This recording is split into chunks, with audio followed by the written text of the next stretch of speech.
Avec ce mouvement imprimé sur cet engin de Cisco SA, le président de la République, Félix-Antoine Tshisekedi Tshilombo, vient de donner le go aux travaux de construction des routes périphériques de Kinshasa à travers les rocades sud-est et sud-ouest ce samedi 22 juin 2024. Ces deux rocades font un ensemble de 63 km qui partent du terminus Mboudi, passant par les localités Lutendele et Ngombi, traversant la nationale numéro 1 à hauteur de Mitendi, lieu où les travaux ont été lancés, poursuivant par Kimwenzagare les chutes de la Lukaya Njili Brasserie pour ressortir par l'avenue Njoku à son croisement avec le boulevard Lumumba.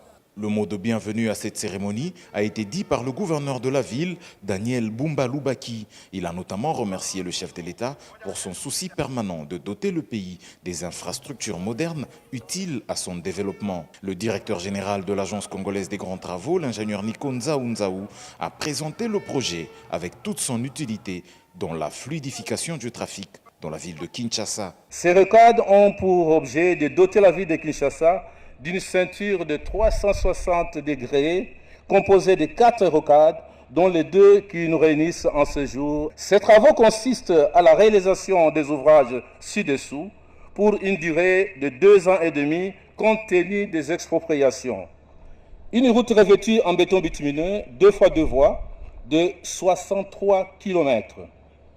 Une zone de transit sur la route Kinshasa-Matadi par son élargissement en 2 fois 3 voies, exactement l'endroit où nous nous trouvons ici également, sur 2,5 km avec 2 échangeurs de type saut de mouton. Plusieurs ponts et plusieurs dallots.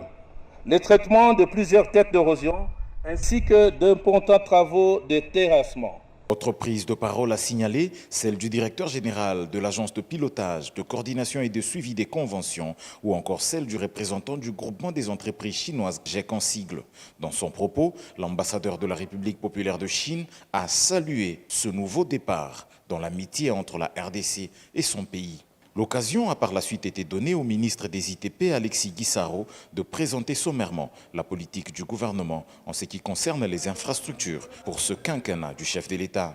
Excellence, Monsieur le Président de la République, chef de l'État, dans la gestion de ces avantages retrouvés grâce à ce rééquilibrage dans la convention de collaboration RDC-Chine, le gouvernement de la République a décidé d'allouer au bénéfice du secteur des infrastructures un financement certain et conséquent aux différents projets routiers structurants, parmi lesquels celui qui nous réunit ce jour, à savoir la construction de cette route périphérique de la ville de Kinshasa, qui participera, à n'en point douter, à fluidifier le trafic autoroutier dans la capitale. 2 ans et demi seront nécessaires à la réalisation de ce projet qui va coûter 273 millions de dollars américains. Ce lancement du projet de construction des routes périphériques de Kinshasa annonce une série d'autres lancements des travaux, notamment sur la nationale numéro 1 pour boucler le tronçon Mwenedi-Tunguba ou encore les travaux de la route Kananga-Kalambambouji, désormais couverts par le financement du programme sino-congolais.